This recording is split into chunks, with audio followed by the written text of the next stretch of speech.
It's me, Tara Strong, aka Miss Minutes for Bama Geeks. I hope you're ready to watch, and if you don't, I will have to prune you. Stay on your sacred timeline.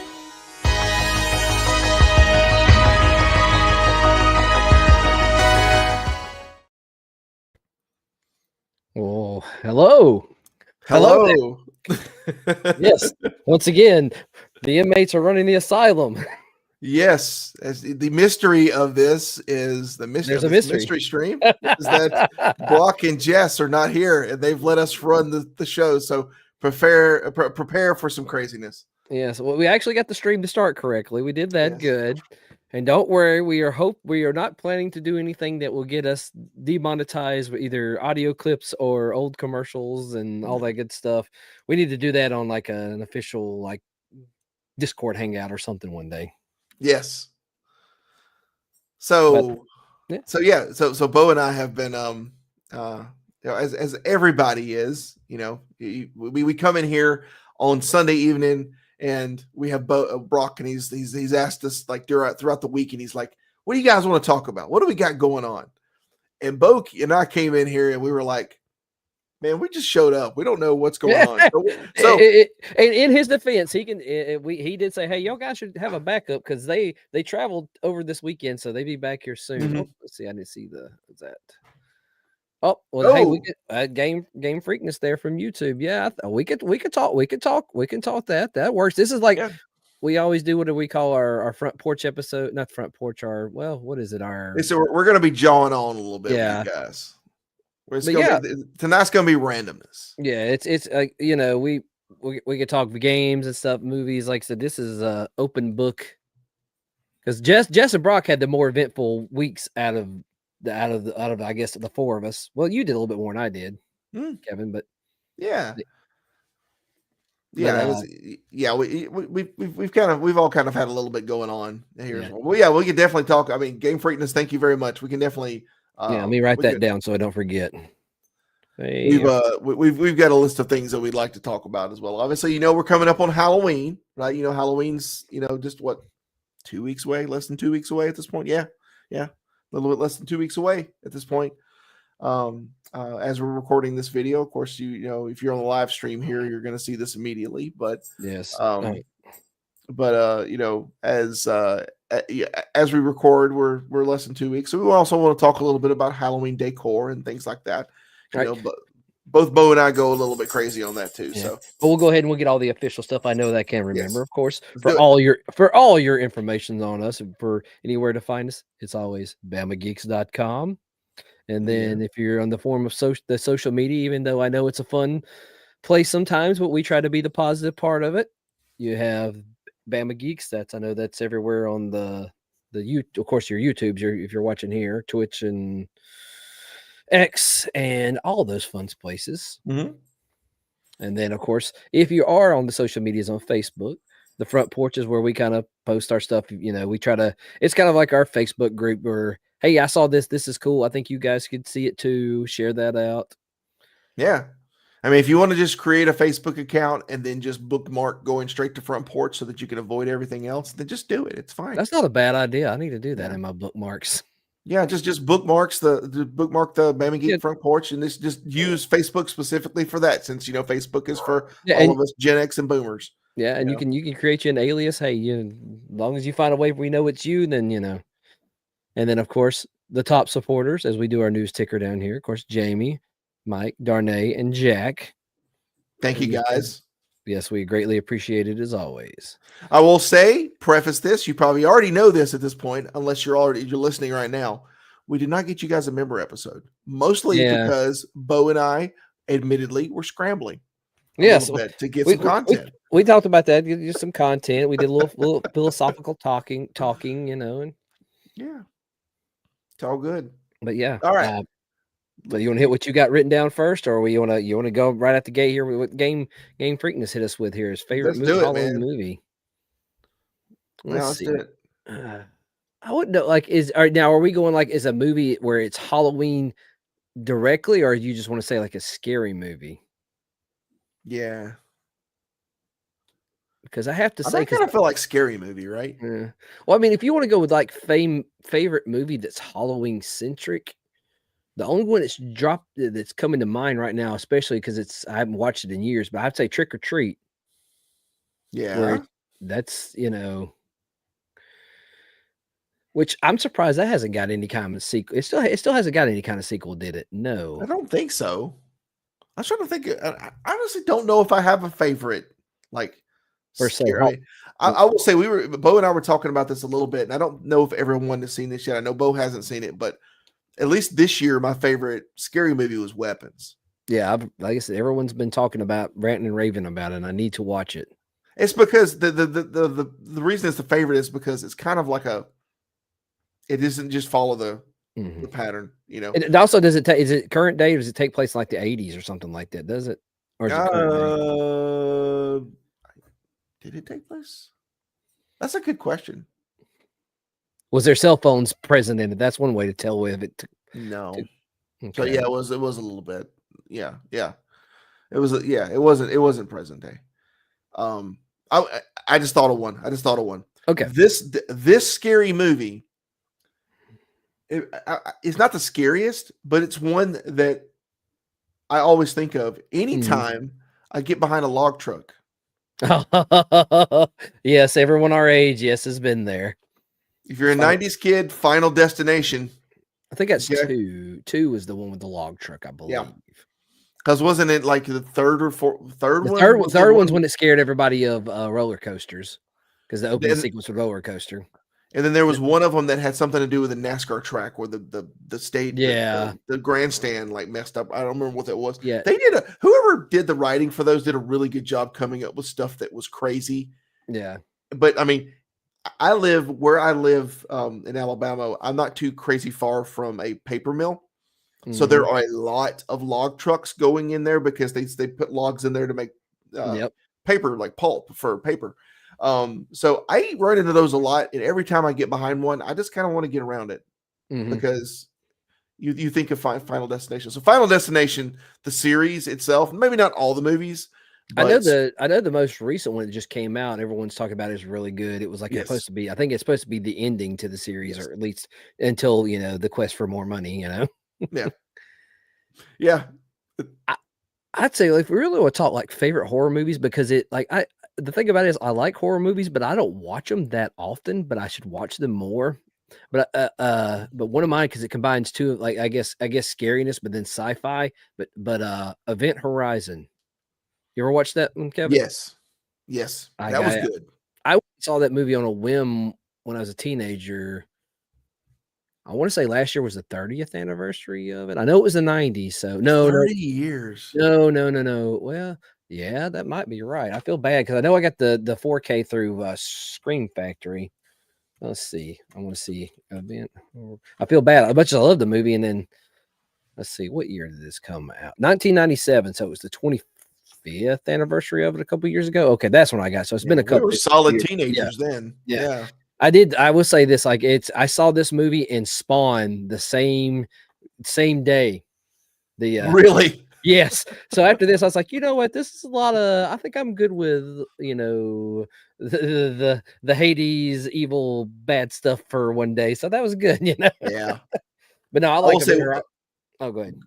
I was gonna say one I just thought of that so far as scary movies, The Shining.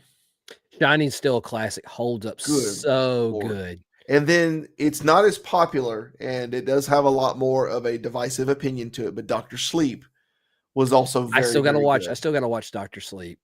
I mean, it was really good, and I think we've mentioned this at some point here. But the latest, what was it? Smile 2. Yeah. Jack Nicholson's son has a part in that movie, and he does this whole scene where he does the smile, and he's coming up on stage with the protagonist on the stage. And the smile he has, it's like, I have had half the people that I've talked to have been like, it just looks like a smile. And I'm like, that's Jack Nicholson. That's his face. You can tell it's his son. Like, I didn't know it was his son until he did the smile. And I was like, oh my God, that's Jack Nicholson. It's just like, it always weird when you find that iconicness, you can see it, Oh my gosh. Yeah. But yeah, The Shining for sure was phenomenal. Yeah, Shining's good. Like I said, sorry, going back on Event Horizon, just like Sure. after I remember watching, and then like the amount of people that's in that movie. Of course, the biggest three you've got Lawrence Fishburne, Sam Neill, and then I'm blanking on his name, Lucius Malfoy from Harry Potter, Jason Isaacs. That is a combo. Yeah. Oh yeah, and they were all younger. Yes. You know. But like also another reason why I like it, and it kind of ties into one of my favorite horror game series, but Dead Space, which I think to me, like if you played the Dead Space games, Event Horizon is the closest you'll ever get to a Dead Space movie. So if you're played the Dead Space series and you haven't watched Event Horizon, do yourself a favor and watch it.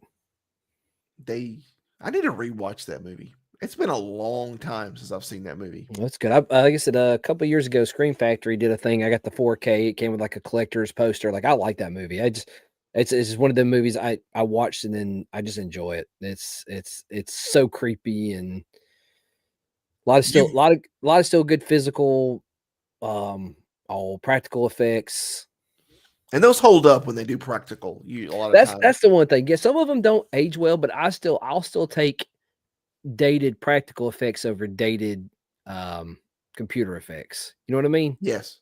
Like even now, I watching it, like you go watch Jurassic Park, for example, and while Jurassic Park CG is still good and it holds up, I could start to tell now. Like you can, when they first see the Brachiosaur, you're like, yeah, I can kind of see it now, But also at the same time, that's also how we consume it. Like now with 4K monitors and extra visual. Like I think at the time, like they're like, oh, they'll never have a better way to see this.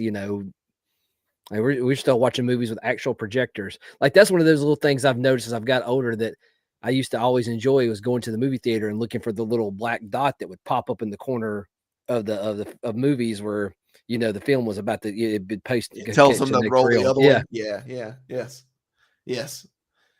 Yeah. But I was gonna mention something. We're still talking horror movies. Yeah.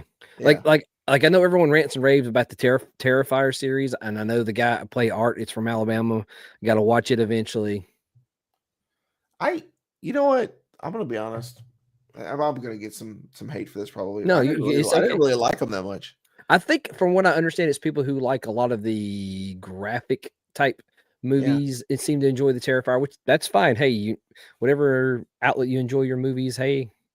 And I mean, I'll watch it, but then I may not, because what was the movie Eli Roth did a long time ago? Hostel, which was mostly a lot of graphic and kind of stuff. And that was when it gets a little crazy like that, I don't know. I mean, I have been very out. This always seems like I'm boasting, and I'm not really, but I'm kind of wired up wrong when it comes to like scary movies. When I go into a scary movie, instead of like being scared and stuff, I start laughing at them. So it's like I have that's just my initial reaction. And I've talked to folks and I've run into other folks that do the same thing. And it's like I've always thought I was weird because I laugh at it. And if you're in a movie theater and people are scared to death and you're laughing at the thing, they think you're crazy. Like, is this guy?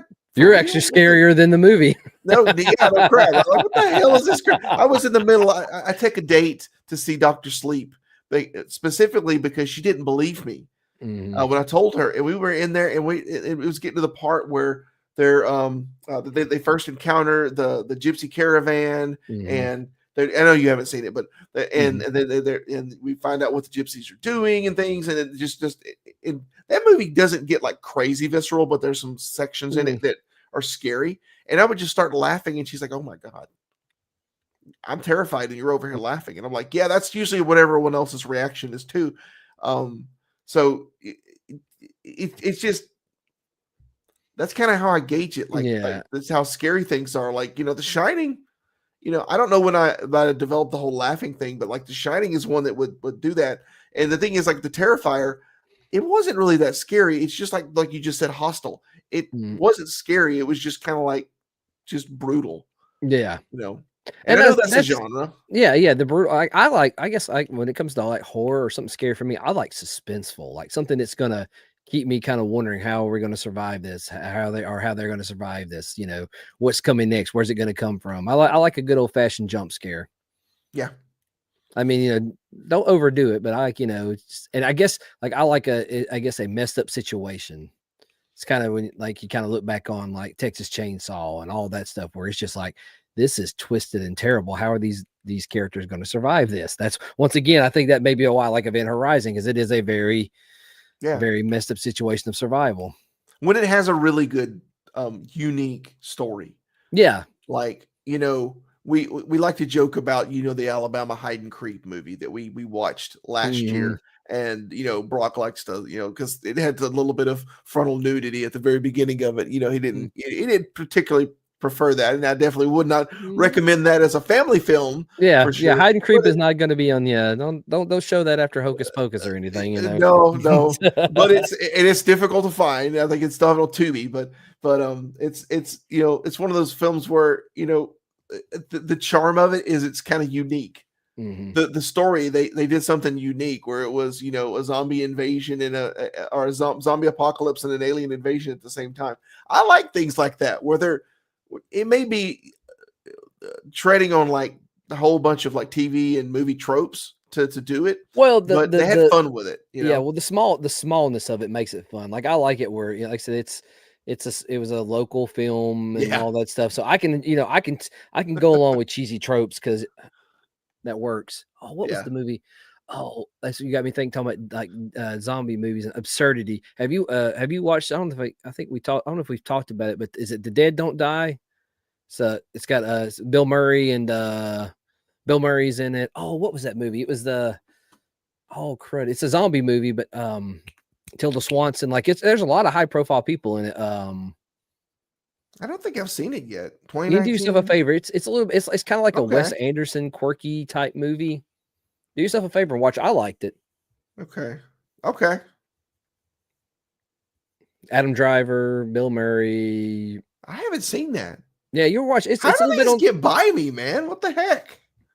I think it released during like 2020 with COVID around. It was made pre-COVID, and then it got released and all that. So I think it may have been.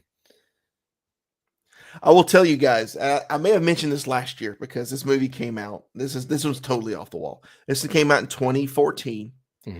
I'm actually 99% sure I mentioned this last year, but I think I'll probably mention it every year because I want to make sure everybody watches it.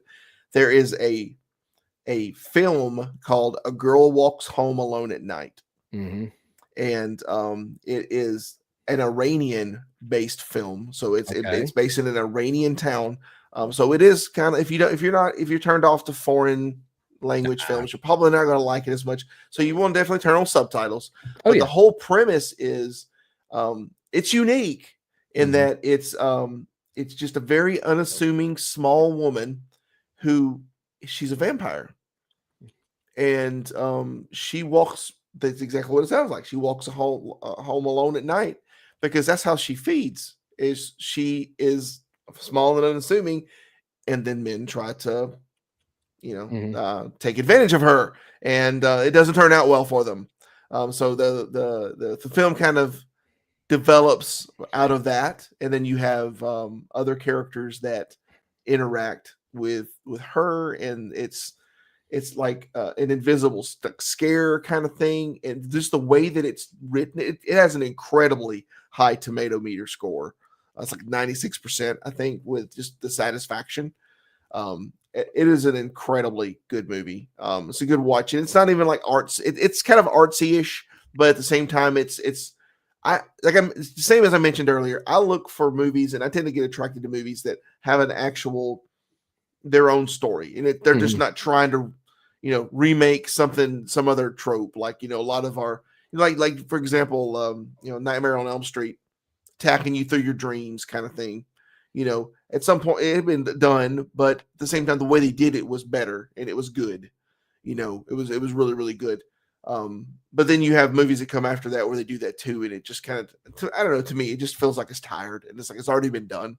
But when you get movies like that where it's like, you don't even, when you're watching a movie, you don't even realize, and I may have spoiled it for some of you guys, but you don't even realize the girl's a vampire until it's like she's like, I mean, she's a vampire, she's super strong, and you have some of the main characters that are interacting with her, and then you're sitting here going, dude, what are you doing?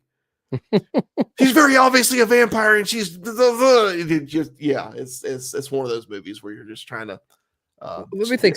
You're more apt to consume this. Did you watch it was a Korean horror movie called Train to Busan, where it was like zombies on a train? How was that? God! Oh my God! That was one of the best movies. Okay. Yes. I thought about it, and I just remember about it because I think I was going to watch it and I never did. So okay, thank you. It is incredibly good. You have to, obviously you have to be. It's the same as like with Squid Game. You have to be okay with watching the subs and stuff, and you can't just absentmindedly watch it. I watch American language stuff with subtitles now. What are you talking about? Yes, that's one thing I can say about being engaged to a person who has a different nationality than me is that I've gotten used to subtitles being on, because a lot there are times when she needs the subtitles on to keep up with just we speak fast sometimes in movies, and it's difficult to keep up. And I've gotten used to just having the subs on for everything. It just works out really well. That's to be like we watch everything with subtitles now. It's just it's easier to consume. I don't know. I think I will say, coming back to it, I think you'll like Weapons when you guys get a chance to watch it. It's kind of going with the theme that I'm going with here. It's a movie that has its own. There are parts of it that have been used before, but the way they do it and the way that the movie is delivered is really awesome. Where it's like chapters of the people of each individual person that was affected in the movie. And I'm being very vague because I don't want to ruin anything for you. Yeah. It's really good. I think it just dropped on physical. I might need to pick up a copy of it. It's one that's worth having. It really is. And if they keep expanding, I think they've confirmed that they are doing that prequel movie with the primary antagonist of the movie. I want to see what you think of her and how that happens, because that's man, that movie is it's nuts. I have to watch horror flicks on my own. My fiance won't do it. She just doesn't like that. She doesn't like to be scared. And my wife's the same way. She's not a real big horror person. She'll watch them, but like I tell you, since we're going to talk funny things, the two movies like she will not watch, even if they're not categorized as horror, even though they're suspenseful, because they're like two of her like worst nightmares. But of course, anything involving dinosaurs, because like some reason why the idea of like a dinosaur being out now, like in day, is one of those things like it terrifies her. Like, not like she's really that anything involving aliens, which is even funnier because like one of my comfort shows to rewatch all the time is the X-Files. So wow. Has she never seen Shoebill Storks before? I don't think so. I think the movie that messed her up on aliens was Fire in the Sky, which honestly that's fair. That's fair. That's very fair. Well, to be clear, I'm talking in reality. If you're talking about like dinosaurs being around now, because Shoebill Storks are like freaking dinosaurs. Like the actual creature, it's a stork called a Shoebill Stork. Oh yeah. Like no, a freaking dinosaur. I know exactly what you're talking about. Yeah. If I was terrified of dinosaurs being in real, it's like that's a dinosaur. It's like literally a dinosaur. Those things prove that the birds, evolved from dinosaurs. Yeah. Yes. That's wild though. I mean, God, man, she must hate Jurassic Park then. Yeah, we've tried to watch like terrifying. We tried to watch Jurassic Park and it didn't work out. Well, like she can't watch them. Like say like I watch them and then I'm about to leave for work or something, But yes. And you go to turn that off when you leave, right? Yeah. That's two of her. She, like I said, it doesn't like she can't function. It's just one of those things like I don't want to watch this and you not be here or something or whatever, And they've made like 10 of the Jurassic Park movies now, right? Yeah. Jurassic Park and Jurassic World. So well, I ain't gonna lie, up until I still get a little PTSD. One of the things that still scares me is the xenomorphs from Aliens. Yes. Those are some of the most terrifying creature designs. I mean, like 10 out of 10. Mm-hmm. The thing is it's not, they're like a 1-2 combo. Yeah. Because you've got the xenomorphs, but then you also have the face huggers. Mm-hmm. Well, see, that's like I did when I was in high school. We did the alien. My eye thing made me look. Wow, that's weird. Okay, sorry. I use a thing. It helps me like keep my eye on the camera, and there it is. My eye just went like, whoop. So it's. Either way, sorry, I got distracted there. The ride at Disney, it's like Alien Encounter. Yeah. Like I was sitting there, like I was ready to like push the like I physically like moved the bar, like trying to get out of there because that's how creeped out I got by it. That was before they rebranded it to the more family friendly, like Stitch version of it there for a while. I will tell you this. For a while there, I was really big into doing VR, like virtual reality on computers and things. Yeah. And one thing, I like to play tough when it comes in. Like I'll laugh at when I go to horror movies and things like that. But when it comes to scary movies, when you're in VR, and you literally have one of your entire senses is completely consumed by something, you can't look away. You look away and you're still there. That I don't understand how people do that in VR. I had some scary. I bought like 2 or 3 scary games in VR that involved you being in the dark and things sneaking up on you. Nope.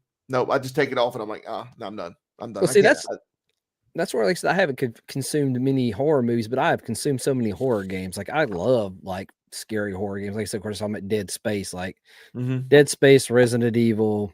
I like I said, Dead Space, and there's another one, Callisto Protocol, which is zombies or scary monsters in space. I don't know what it is about that. I just love. I loved granted, it's not the same thing, Doom. Yes, that was Doom. always kind of more comical. Yeah, superhero killing. The Doom Slayer. Oh, Doom Slayers, like especially the newer Dooms. The newer last few Dooms have been awesome. I like and granted we get into games here a little bit, but Serious Sam was another big one. Yeah. That was an offshoot of Doom and Duke Nukem. You remember Duke Nukem back in the day? The amount of all those clones. You had Duke Nukem, then you got into the Shadow Warrior, and then one of my favorite, just for us, our land of Appalachia, Redneck Rampage. Did you ever remember playing this? Yes. Like, I don't know why that game has not been like remastered or something, because that game was so much stinking fun. And even though it's a lot of cliche Southern stereotypes, once again, it is so much stinking fun. Yeah, that has not been remastered, but they did another Postal game. Like how has that not come back? It must have something to do with the studio being like this. I know. I think it was Interplay, in which Interplay is kind of one of those weird game studios from back in the day that was huge, and then it's kind of like all its properties are in limbo. Probably owned by EA now, which will now be only doing certain games since it was purchased by some other investors. Which that's gonna be weird with EA, because you saw how EA got bought by, like, was it basically the UAE bought EA? That's insane. So I fully expect the game catalog and the focus for EA is going to change considerably. Yeah. Likely because of that. So we'll see how it goes. But I know we got into game land here a little bit, but I'm trying to think of any other, like, I mean, I get game freakness. I don't know. I guess the summation here, I don't know if we could give you a favorite, really. Yeah. There are so many. I guess I couldn't have, like, it's like, of course, like I said, Event Horizon, I would watch it if it's on, or I pop it on.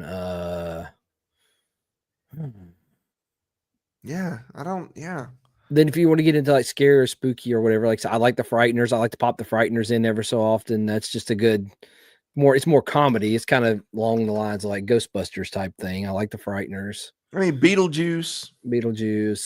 I mean, that's a Halloween movie. Hocus Pocus, I never really, I mean, they're okay, and I kind of look forward to them doing a third one. That would be really cool. I hope they ended it in a third one, but that would be nice. But favorite Halloween, I mean, we used to do like Halloween movie marathons, and that's, like I said, the traditionals. Of course, Cabin in the Woods. Cabin in the Woods has become a new favorite too. I mean, there's one we haven't mentioned, Bo. What's that? I guess could be considered a Halloween movie, and it's the kind of the reason you and I met again after high school. Ghostbusters. Yes, of course. Oh, think about like Ghostbusters. Like, it is, yes, it is what it deals with. Its nature is Halloween, but it's a comedy, really. It's a comedy. Well, that's like it's I don't even know. Like, yes, it is in its core factor. Ghostbusters is based on comedy, just on the actor, and I don't, like I said, there's things that I laugh at Ghostbusters, but it's just a movie I enjoy. I mean, obviously, because I got a freaking proton pack behind me, but I mean, I guess Ghostbusters was kind of like that thing. It was my adventure I gravitated to when I was a kid. I will say one that I totally forgot about that came out back in 2017 was Get Out. Did you ever watch that? Yeah, I all the Jordan Peele movies I need to watch. I Yeah. haven't watched Get Out. I want to watch Nope. Nope really looks like it's up my alley. Of course. Nope is really good. Yeah. Get Out was better, but Nope was really good. I will say, I saw that that movie that just came out, about the football. I saw that it was from Monkey Paw, but it didn't have Jordan Peele's any of his stuff. Like he wasn't credited on it at all. It was just from that, and it has lower ratings. Okay. Yeah. I will say that his version of Candyman was really good too. Oh yeah. That was a really good movie. It kind of had a weird ending and it wasn't as good, but it was effective. Was he involved in that kind of that relaunch of Saw? Was it that Jigsaw movie? I know. Was he involved in that? I don't know. Remember. I had to look that up. I don't know. Then that's another series. Like I watched like the first 2 movies and then I didn't watch any of the other ones. And I will say, shameless plug here. Some of my favorite comfort watch movies are the scary movies. They're not, obviously they're puns of Halloween-esque type scary movies, right? Scary movie. Yeah. The whole franchise, a scary movie itself, of course. Yeah. So like, if I just comedy wise, if I just want to sit down and watch something, just seeing those make puns. Anytime I think of Saw, for example. I forget which one of the scary movies it was that had the intro to Saw that had Dr. Phil. It was Dr. Phil and Shaq. Were there? That was like one of the best intros of any of the scary. So like just going and looking at and I don't know if you know this or not, but we have another scary movie coming. Yeah, they're supposed to be doing one. I'm looking forward to, like, I'm hoping, which I still need to watch Naked Gun. I hope with Naked Gun coming back, and then they're bringing back scary movie. I miss slapstick movies.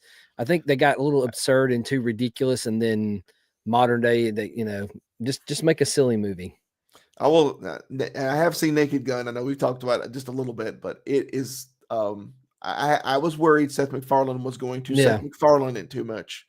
He's great. He's a good writer, but he has it's kind of like Spielberg in a way. He has a formula, but with Spielberg's formula, it works, and he just applies it, but he can meld himself into the source material, and you just know it's got Spielberg quality. But with Seth MacFarlane, you get the Seth MacFarlaneisms in everything that he does, like Family Guy and all that stuff that he's done.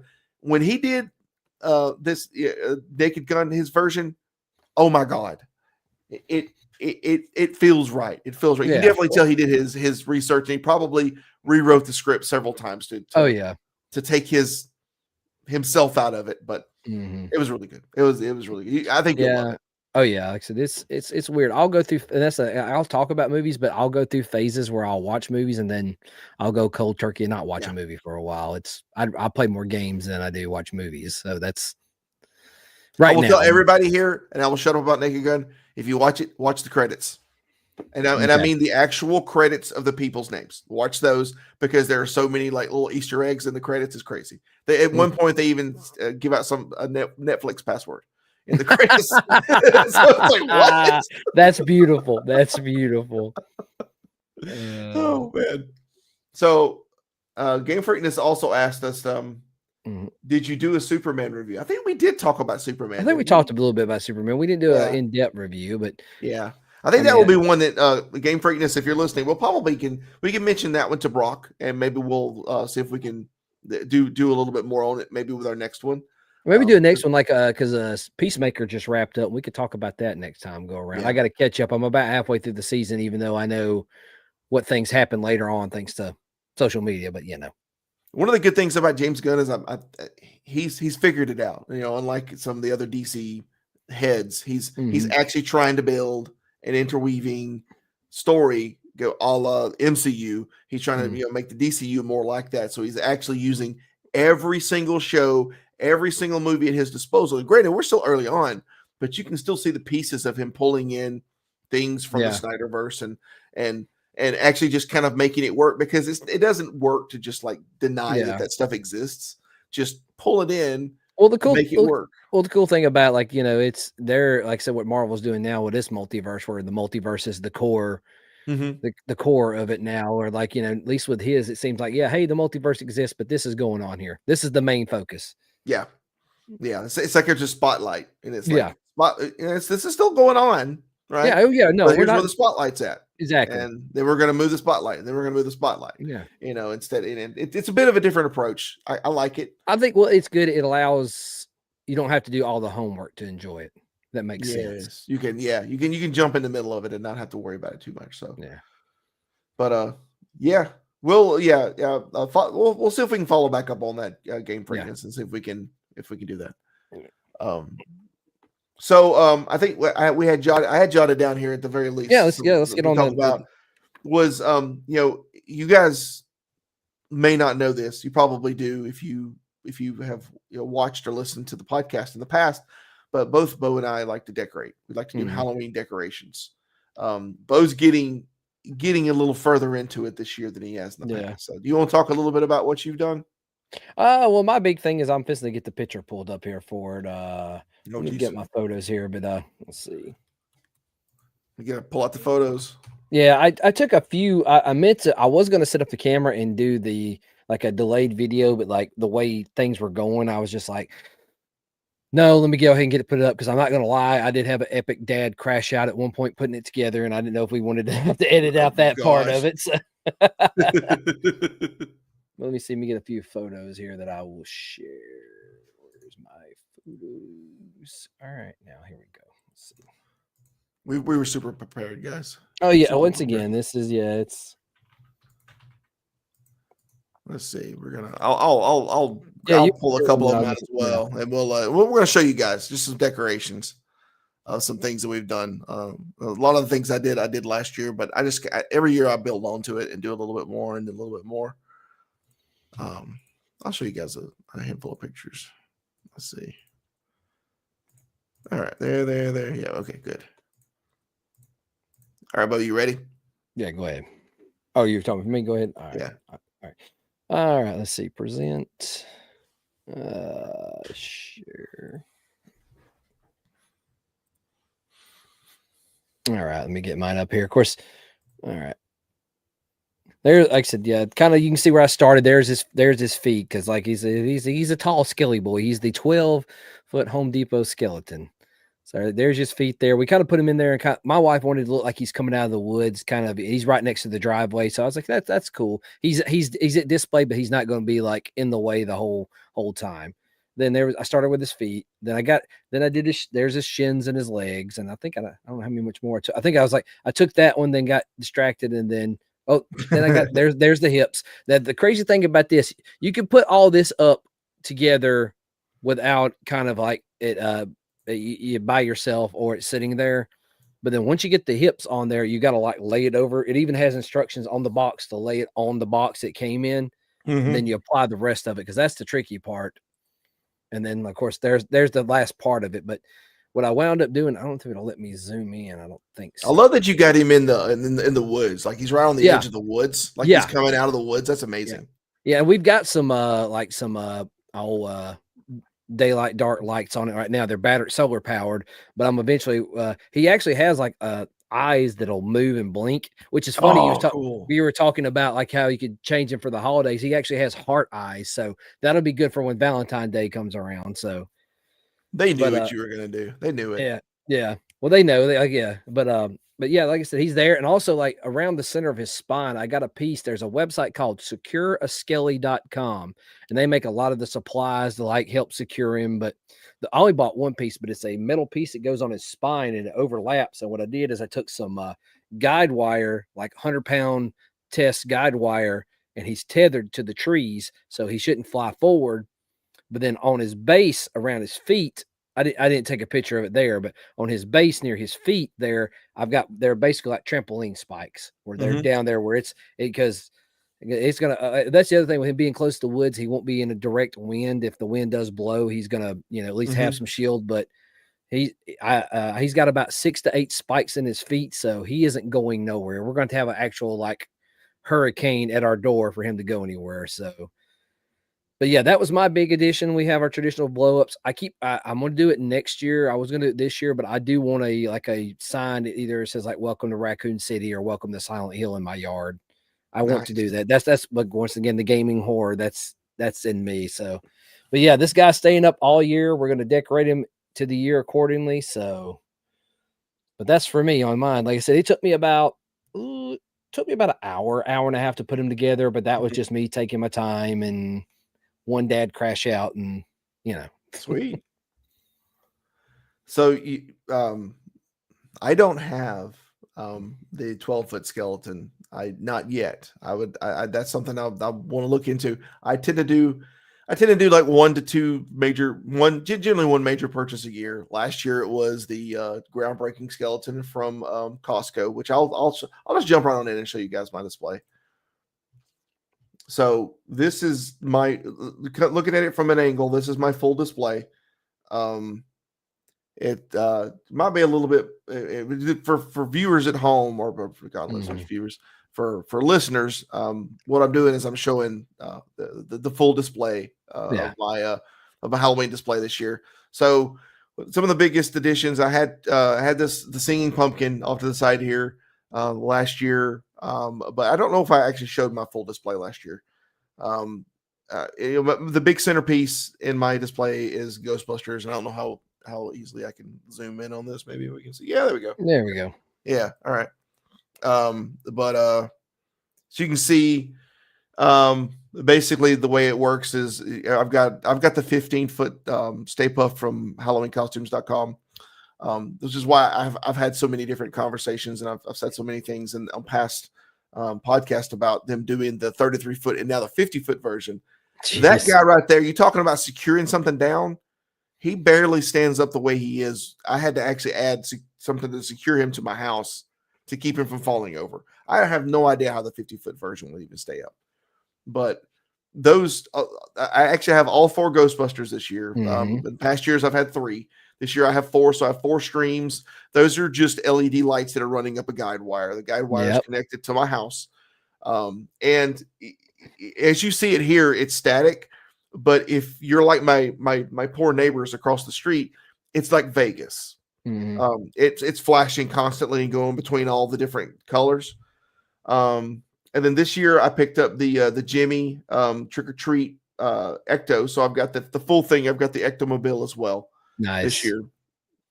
And you can't see it from there, but one of the other features I have is I did this last year, but this year I improved it and did more. It's the Pet Cemetery slashed out, but it's a petting zoo. So like basically it's got a whole bunch of you have to kind of zoom in here to look, but it's got a whole bunch of let's see what all you see graves here in the background with skeletons in it. And it's the whole idea is that the grave digger dug up all of the skeletons, and those are the ones that are that you're able to go out and so let's see. You have a cow, an armadillo. Is that there's a dog in the front right next to a warning for people not to steal my stuff because you're on camera.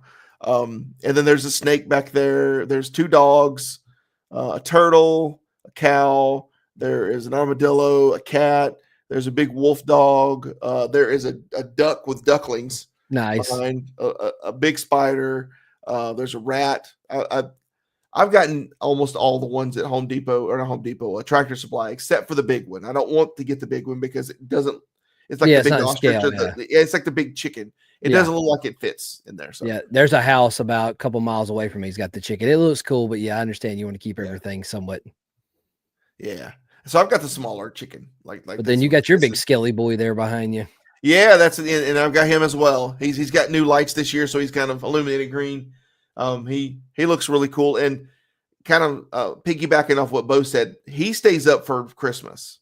So you'll actually likely see if you follow me on socials or you follow Bama Geek Front Porch, I'll probably post a picture up of this guy. Obviously, the spider web will go away, but he'll stay there, and he actually has a big candy cane that he holds, and he has a Santa hat that he goes on as well. So he will be a Christmas display this year. And I don't know if you saw.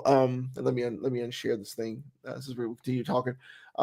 I don't know if you saw it, but Amazon Prime did their big Prime sale not too long ago, and then of course Walmart being Walmart, they do their anti-prime sale, which is their own thing, and it always lasts a little bit longer. Walmart deal days or whatever. Yeah. It was deals for days or something. So they did. They actually were selling their 4-foot Little Debbie inflatable at a discount. Nice. So guess what I'm going to have this year? Oh, dude, no. I showed that to my fiance, and she was like, "Oh my god, are you kidding me?" I was like, "But they're Christmas tree cakes, okay? You know, we got and it's so basically it's a big 4-foot Christmas tree cake, like a Little Debbie Christmas tree cake, and you can get that at Walmart. It's about 30, I think it's about $40 normally. I think that's what it is, but it was down to like in the $20 range when I got it. So, but yeah, both Bo and I are big into Halloween. I actually started putting this up in early September.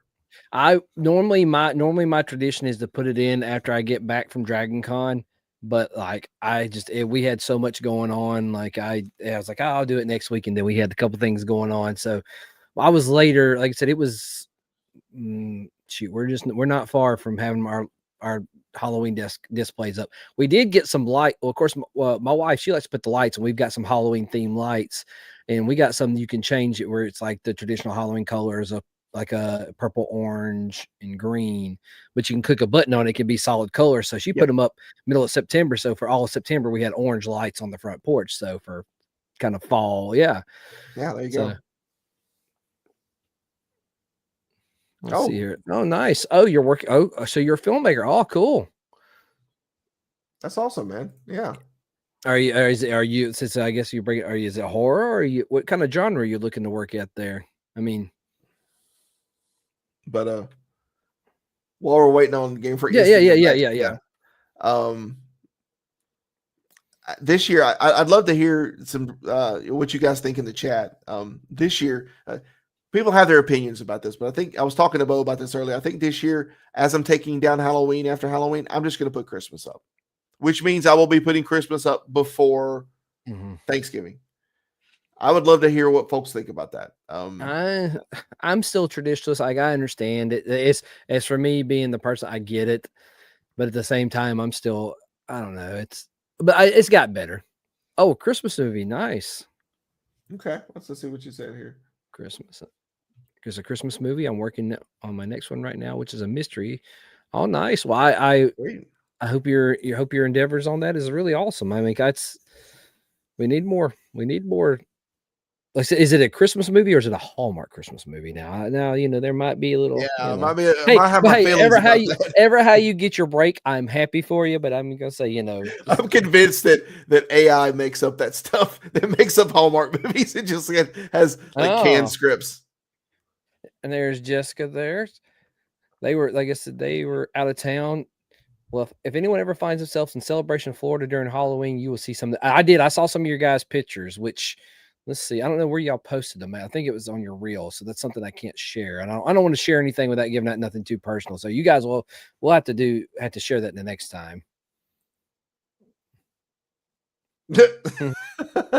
Depends on what director wants to do. I prefer not Hallmark. Hey, I understand that, but then at the same time, hey, if you get your script published, you can be at least, hey, then you can do the remake, where you one of the 5 to 10 different versions of Hallmark movies. Yes. But they just change it up, But as Jess said, I saw some of those pictures, and wow, in Celebration, Florida, they do not play around with their Halloween decorations. Like it was a lot, and of course, there were some of them that were Disney themed. Like I saw one of them where they had a cool Disney villain theme, like set up that looked really cool. Yeah, I'm hoping to go down there one day and see that. I think that would be awesome. I just with Disney, I did Universal Studios last year, and I really enjoyed it. I didn't do Disney. I did Disney Springs. It's just I don't know what it is. It's like going to Dragon Con. It's a lot of people and a lot of lines and things like that, and it's tough. Yeah. It's interesting. Like with me, like I know the Disney lovers, which we have, two on our podcast that are very big Disney lovers. Like I think like now I've got where it's the folks have got really over enthusiastic about, which I mean, I get over enthusiastic things about things too, but like, I don't know. Yeah. I don't know. Like we're going to eventually do a family trip to Disney. Cause I, carry my son, but and I do want to ride the Tron ride, which That's the other interesting topic of the weekend is everyone's divisiveness on that movie. But hey, you know what? I saw a post earlier that said Tron is the #1 movie in the world. And I'm like, true. Was that by Jared Leto? Did he say that? Yeah, I know it doesn't feel like it is here because it has not done very well. I think it's doing well overseas, which yeah. I mean, you know. The thing about Tron movies is, and this I is like Legacy. I really I was like about Legacy. to say, this is coming from somebody who absolutely loves Legacy. It's a phenomenal movie, but I feel like Tron movies should just go direct to DVD because they never do well in theaters. I don't know why. Their view and just the way that they're presented would look amazing in theaters, and I've heard a lot of people saying that Tron Ares is beautiful in theater, but it's just something about Tron. It just never does well in theaters. I think it's probably the concept of the movie, living in the movies. Yeah. Yes, I saw that too. Of course, Brock got to see his mermaid before they flew back. Of course, I was waiting for that picture. I knew it had to happen. Well, maybe we can get you guys to talk about a little bit of that whenever y'all are back on. I know Brock and Jess are both jet lagged right now. Like gosh, I can imagine. They've had a busy go weekend since I think they've been going since Thursday. Yeah. So we will definitely see them the next time around whenever we do another one. So the next scheduled, which should be the 20. Let's see. No, that'll be. Jeez. Oh, wow. That'll be November the 8th. Oh, wow. In November. Yes. Remember the 8th of November. Oh, God. Oh, hey, Brock, we already got we got the name of the next podcast, the title. All right. Remember the 8th of November? All right. So here we go. Think James Gunn or Zack Snyder's Superman was better? All right. Let's see. That's tough, man. Come on. All right. I like James Gunn's Superman as, I guess, the person. Like he's a little bit more, optimistic, which I do like. I do like Zack Snyder's Cavill Superman. He's the power Superman. Yes. Like he's the somatic, you want to see Superman just clobber a big monster, which I mean, he was a little bit more down to earth, but I think that was also the direction. But like, yeah, I like Gunn's Superman's person better. I like Cavill. Don't get me wrong. There's no denying there, but I like both of them. And I'm one of the weirdos that my favorite Superman movie is still Superman Returns. Superman Returns is a good Superman movie. I mean, the thing was they tried to continue Donner, the Donnerverse, right? With that, and they tried to, and it just didn't work. It didn't. Folks didn't buy it. That's why they went a different way whenever they did Superman the next time. Was that pre Iron Man? I want to say it did. It happened before Iron Man. It did. It did happen before. So it was right before the cusp of all the. I believe if it had been maybe a couple years later, it might have grabbed better. Yeah, I think so. But it was that said, I love the Donnerverse. So when to me, the Zack Snyder Superman is, I think that one is more, he's more powerful. He feels more powerful. It's exactly what I would expect from Zack Snyder. And I don't say that in a negative way because he's a good filmmaker, but you know what you're going to get with him. You're going to get a very powerful, just like 300, for example. That was like the best, the first real big thing that we got from Zack Snyder that I think everybody remembers was like, that was an incredibly powerful movie. And just seeing him going into Superman at that point, that was huge. But the James Gunn version, he literally pulls the John Williams theme and plays it on the guitar for that. So it feels like, instead of him feeling like like almost like Batman, like he's more dark and more like intimidating, it feels more like the Boy Scout again. He feels more like Superman, because Superman, his whole thing was, he's super powerful, blah, blah, blah, but he's also a Boy Scout and he's kind of boring. That, and I like that about Superman. That was all. That was always the positive thing for me when it comes to just like the original Christopher Reeve Superman. That was what I liked. So he's brought that back, but he makes him vulnerable. Like it does well that he needs a team. Oh, hold on, let's see. What we get it. Made me think though, like the biggest thing between the two is like Snyder Superman. He was and I mean, this is not. He was a god struggling to be a man. Yes. Where Gun Superman is a man struggling to be a god type thing. You know what I mean? Yes. Not Yeah, like God in the sense of an it. unlimited being, but a supreme being. Yeah. Because like that's the one thing I like about, like I said, especially that whole spill there at the end where he goes, I get up every day, I'm scared. He's end of the day, he's still, that makes him human more than anything. Like that moment in the movie is really strong. But yeah. I will say, Jess just said something. She All right, dropped it. let's see. And let me go. And Freakness is talking about some of the seriousness of it. Yeah, that's Gun's forte. He's always going to have a little lightheartedness, even though he'll hit you with something hard. Because like Guardians Volume 3, I couldn't tell you it a couple of times I got misty eyed and Guardians Volume 3, even though there was a little bit of humor. And then also, Jess says, I also received a movie recommendation from Rookie, Night of the Creeps. Great 80s movie there. Great 80s scary Halloween horror movie. I haven't watched it in years, but it's up there with like The Stuff. And if you've ever watched The Stuff, it's kind of in that. But yeah, Night of the Creeps is amazing. And then Jess goes here and say, I'm also happy to report that he watched Maximum Overdrive and Running Man for the first time, thanks to us. Well, that is wonderful for Running Man. Maximum Overdrive, you can watch it once and you're okay. You can say you watched it, yeah. You can see super early Giancarlo Esposito. And I can't think of her name. Julie, no, not Julie Cartwright. It's the other voice that played Lisa from Simpsons. Oh yeah, she was in that too. Yeah. I mean, Maximum Overdrive, is it the best movie ever? No, but it's a movie. It's fun. Yeah.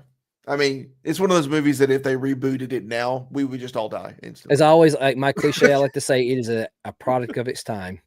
Yes. Well, I mean, but Running Man's a product of its time, but it's still so good. And we've got, was it this year? This year or early next year, we've got the reboot for Running Man coming out. That looks like it's a bit different, but it looks like it's going to be good. Well, it kind of looks like a little bit of the Jackpot. Yeah. I liked it. Yeah. So, what did Game Freak to say? You thought Halloween Ends sucks? Give me just a second, be right back. What do you say? Game Freakness, I'm going to go ahead and say I don't even think I've seen that movie. If it tells you anything, it didn't even appeal to me. So I'm going to go with you saying it sucked because I have no idea. I mean, maybe it's one I need to just sit down and watch. I'm not sure. Sorry about that. Something was making noise in the background. I didn't want to get too loud. He went into dad mode. He said, I got to go find out what it is. Yeah. No, I've yet to watch any of the new Halloween movies. Yeah. I have no idea. Yeah. I know that it's the Halloween. It's bypasses all the other sequels past Halloween 2, I believe. No, it bypasses all the sequels. It's supposed to be a sequel to the original movie. And then you have Halloween something, and then it's Halloween something, and then Halloween Ends.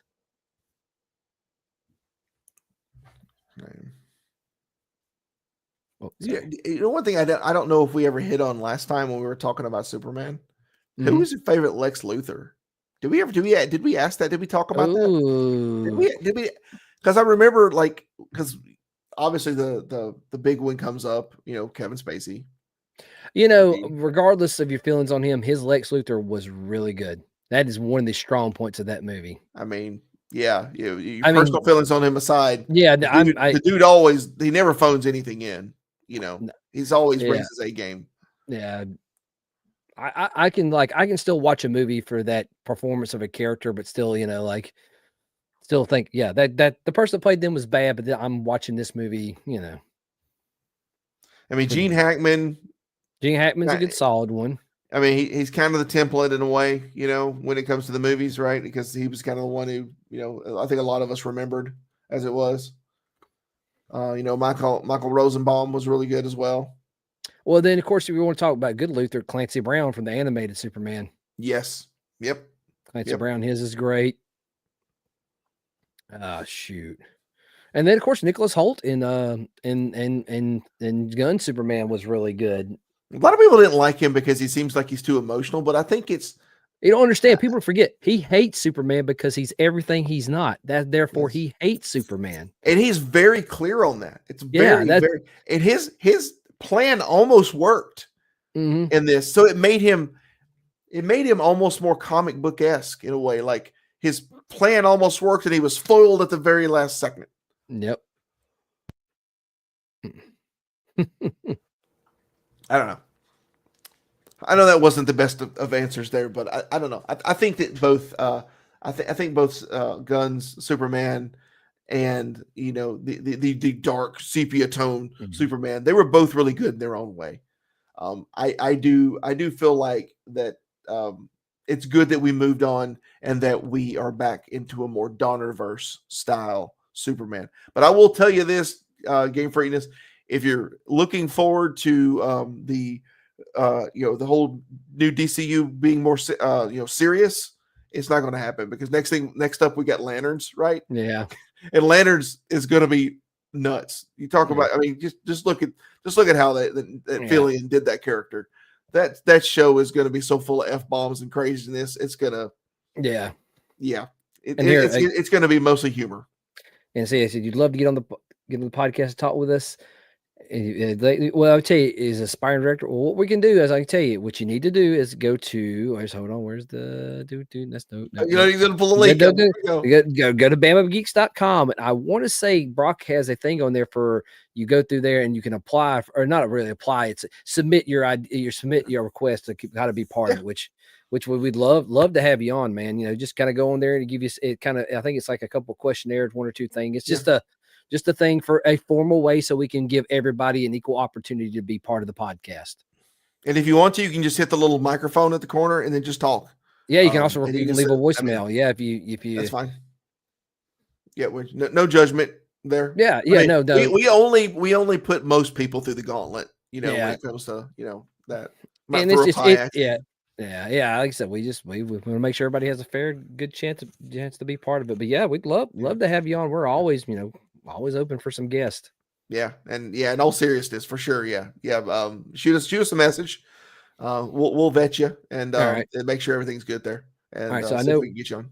We're getting here at the end. So, what's your plans for Halloween next week? I don't know. I was thinking about doing a different costume this year, but I'm probably just going to fall back on doing a Ghostbuster again since half of my yard is Ghostbusters. Nothing wrong with that. Nothing wrong with that. Yeah, I don't normally do any like haunted houses or anything like that because it's just not my thing. I mean, I tend to, when it comes to my Halloween display, you guys probably saw there's not much about that that's scary because I don't like doing scary displays. You like spooky. Yeah, just spooky, where it's like, kids can come up and, your kids still, your parents still feel comfortable. And then there's no jump scares. There's nothing like that. Because I want, kids to come and feel safe but still be awed by the display. Yeah. That's what I like to do. So, I may have mentioned this on the podcast before, but I organized the whole neighborhood. And I create a treat map in Google Maps that I share out. I've got it tied to a specific domain, which I'm not going to share here because it'll literally tell you where I live. If I do. He don't want to dox himself. Yeah, I don't want to dox myself, right? But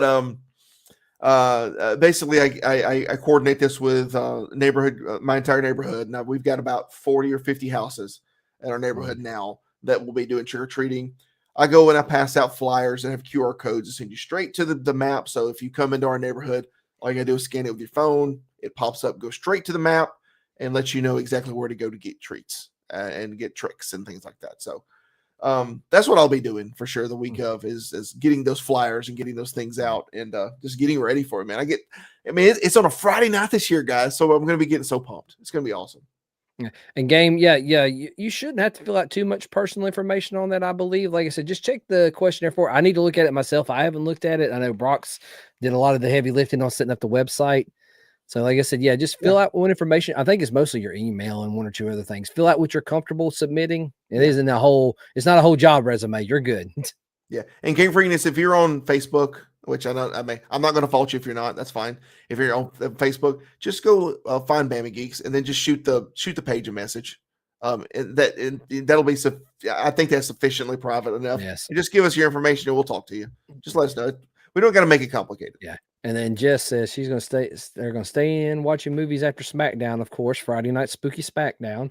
And then I understand y'all guys have been going like every weekend or even during the week. You guys have been going. Yep. Y'all got y'all's miles in. And we know that Brock and Jess have the neighborhood that you definitely want to give out candy. Not really. I can see why they don't want to give out candy. if you follow any of them personally on Facebook, you'll know they've had some fun times here lately with some things going on in their neighborhood. So I do not blame you guys for just wanting to come and just veg out. Yeah, for me, we'll be going out with the kiddo. He's wanting to be Jason this year, even though he's not watched the Jason movie. There's a Jason character in one of the games he plays, so we're doing Jason. That's what we're doing. We'll carry him trick or treating to a few houses, and then, that's what I'm trying to think. It's what is it? Fortnite? No, it's a Roblox game. Oh, okay. There's a lot of what I would say the Dead by Daylight clones on Fortnite, so it's kind of like that. Nice. Yeah, Game Freakness. We definitely look forward to talking about that for sure if we get you. Yeah, we've seen it. Yeah, and like I said, we'll try to remember. I don't know if we've done a review of it or not. I can't remember. It's been since it's come out. I don't know if we've talked it or not. I mean, that's the crazy thing with our schedule. Like we'll chat between episodes, but then like the things we discuss, like I'll listen to the podcast, hearing the replay of some, but then like it's I've got such dad brain where it's like I do good to remember stuff I did 15 minutes ago. So yeah, well, and sometimes when we do podcast, you guys know something will come up and we want to talk about it, and we'll dominate the whole podcast talking about that thing. And we'll just like miss movies. But I think we've all seen Happy Gilmore 2 at this point. And I enjoyed it. It was fun. It was predictable. That's probably my most negative comment of it. It's a lot of checkbox nostalgia, sequel, fun stuff, The one thing that I can say about it that I thought was funny was if you follow the industry, it's pretty clear that when Adam Sandler and his company would do like a movie with Netflix, that they would intentionally do it in a foreign location that they wanted to visit with the family. Yeah. And it was very obvious they would do that because the way they did it, and sometimes the scenes wouldn't make sense being there, but they were there, right? So they would just make it work. I mean, the guy's brilliant. They didn't really do that with this movie. So I was kind of like, is he just kind of done with doing that with Netflix? He was being a little more authentic with it. So I was actually kind of surprised. I was expecting to see him be in some other foreign location, but they actually just stuck to the same thing, to the same locations, and I was kind of shocked. But it was a really good movie. I really enjoyed it. We could definitely talk, and I would love to see Game Freakness here. He said he rewrote that how it should have gone instead. We'd love to hear about that, man. Yeah. But just save that for if we get you on the show. We'd love to go over that kind of stuff. I'm sure you'd have a lot of those what ifs kind of scenarios that we could go over. By the way, speaking of that, Bo, have you had a chance to watch Marvel Zombies yet? No, I need to. I haven't. I just have not watched it. I haven't had a chance. It looks like it's really good though. Oh yeah, well, I mean, I read the original run of the comics and I liked them a lot, but I know they changed a couple of things, which makes sense. But I mean, I always liked that.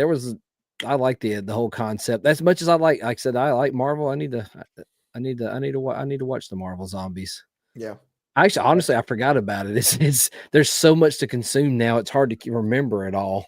I mean, from media all the way to movies to TV to everything, man. It's just like we get hit with everything. It's just so much stuff. Everybody's making so much stuff. It's hard to keep up, Yeah, it's the whole, like when you're, like I said, you have the like, especially like with us, like with video games, when you're younger and you had time to play games, but you couldn't buy all the games. Now you have the money, you have adult money to buy the games, but you don't have time to play them.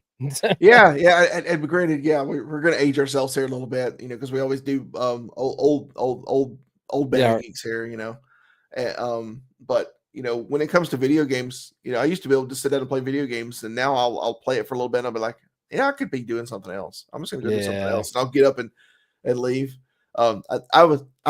Speaking of, we can tangent here and speak a little bit about video games. I'd love to hear anybody in the chat that's heard of this new game that's out. There was a game that came out couple years ago, several years ago, called Vampire Survivors, and I kind of turned Bo onto that one. Playing it, it's like an overhead, two-dimensional Final Fantasy-ish kind of setup where you're a character that goes superpower, but you have to survive 30 minutes in waves of millions of things trying to kill you. They've not redone that, but someone's made a spiritual successor to that in 3-dimensional. It's called Megabonk. The name alone, I love. It's crazy, and it's just as zany as I don't know if I'd say it's just as zany as Vampire Survivors. Vampire Survivors has a little bit more, but it's easy to forget that Vampire Survivors started out being really simple, and then they started adding to it and adding more story as the game progressed. And they're doing the same thing with Megabonk. And the guy that did it has always been very public about how he made this and how it's very easy to do, and how is essentially taking a project and turned it into a multi-million-dollar venture for himself. I mean, we've had like top-end streamers playing this game because it's so addictive. It has the same gambling style interface where when you get power-ups, it does the gambling sounds and the lights and everything that you get in Vampire Survivors. So it still has that same addictive element to it that Vampire Survivors has. But it's a very fun game. It's got all the neat little characters and that you can play as, with all their their different pluses and minuses and guns and sniper rifle and things that you could play as. They got like homing missiles, and then they've got like really not so stream friendly names to certain things that I'm sure. That you can do in the game. But it's very fun. It's a very simple game to play. Very, very old school looking graphics, but it's the same thing. You could get like hordes of thousands of enemies coming at you at once on the screen and in 3 dimensions instead of it being overhead. So it's pretty cool. I recommend it if we've got any folks that are looking for a new game to play that's just simple and but also has a challenge to it.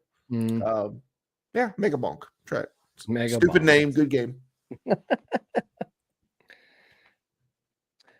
Well, like I said, you got any more topics? I say, because like I said, I think I'm about tapped out for the night. Yeah. But like I said, we'll go through all the good stuff as always. Thank you for watching. Of course, like I said, visit BamaGeeks.com, especially you game freakness. Like I said, go to the guest section, and then of course all the socials, Bama Geeks at Bama Geeks. That's the Instagram and all that stuff. Mm-hmm. Of course, make sure to join the front porch on Facebook. Even if you want to avoid the bad stuff, come to us. And then top supporters as always, Jamie, Mike, Darnay, and Jack, as always, thank you. We appreciate your support. And if you would like to become a supporter, hold on, clicking all that stuff on here. Too many buttons. Like I said, like, subscribe, comment. If you got your favorite scary movie, of course, as always, put an emoji, put a pumpkin, put a skeleton. Get a little thing here. And then, of course, if you would like to support us, there's always BamaGeeks.com/join, which, make sure these tickers there's too much stuff to do for me to click on. Brock, how do you do this? Yes. Dad, give me the car keys, but didn't tell me how to start it. Yeah, exactly. But, good, man. But yeah, like I said, as always, though, thank you guys. I said, I hope y'all have a safe Halloween, a fun but safe Halloween. Yes. Like I said, I hope you, Kevin. I hope you, like I said, maybe I'll try to get some video of the kiddo trick or treating, and you try to get some video of your visitors, and we'll see if we can make a composite or something, and we can show everybody. Sounds good.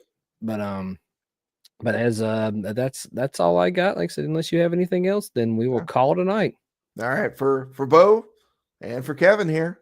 Yes, and Jess and Brock, who will be back next time. They maybe won't be too jet lagged. Thank you for joining us, Game Freakness, and everyone else who's chatted in and joined in.